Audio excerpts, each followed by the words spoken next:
Hello and welcome back to my channel. This is another video I am making. I am making it this time called How Jesus is Like Trains.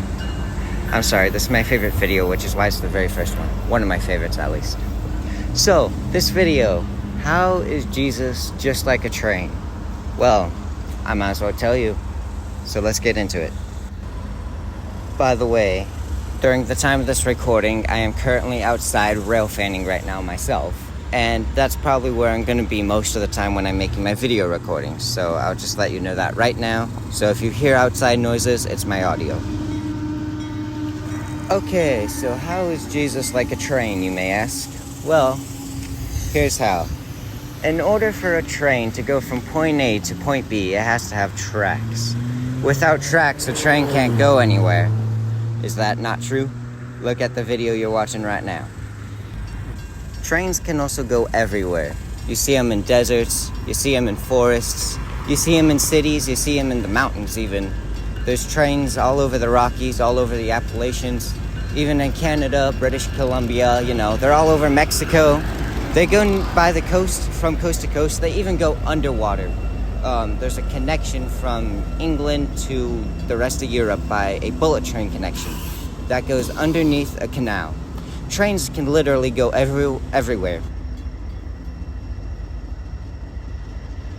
On that note, because trains can go everywhere, so can Jesus. You can't limit Jesus. You can't limit how much Jesus you have either. Because there's trains that are as small as maybe only 2 rail cars, to trains that are as big as 200 rail cars. So never put a limit on trains. And you should never put a limit on Jesus either. Trains can have as little as 1 locomotive to as many as 10 locomotives. I've seen a 12 locomotive lash up once. Which means it doesn't matter if it's only you going out or if you're going out in a big group of people. No matter who you're with, what you are doing, it doesn't matter. Jesus is with you. And you can bring him anywhere and everywhere at any time. But in order for a train to move, you have to have tracks, you have to have rails. Because if you put a train in the middle of the road, it's not going to go anywhere. However, if you put a train on rails, then it'll go somewhere. But how did the rails get there? The rails have to get there somehow. That's when you come in. That's when the people have to step up and they have to lie down the rails. You have to place down the ballast. Then you have to slide in each individual tie. Then you have to put each individual plate. Then you have to lay the 2 rails on top of each individual plate. And then you have to put all the nails in. And it is a big process to lie down rails. Is that not true? It is a hard, very tasky, very laborious job. So with that being said, following Jesus may look like fun. And it is a lot of fun. But it's not going to be easy. Lying down the rails will be one of the hardest parts to do. But once those rails are down, Jesus could go everywhere. Doesn't matter if he's going 20 miles an hour, doesn't matter if he's going 90 miles an hour. He could go anywhere once those rails are on the ground. But you have to be the one to lay those rails, as I have just explained. So you may be asking, well, I've seen trains in the middle of roads sometimes. I've seen videos. Maybe you live in Georgia next to a railroad that's in the middle of the street. Those do exist, yes, but guess what? Guess what's in the middle of the road? The rails.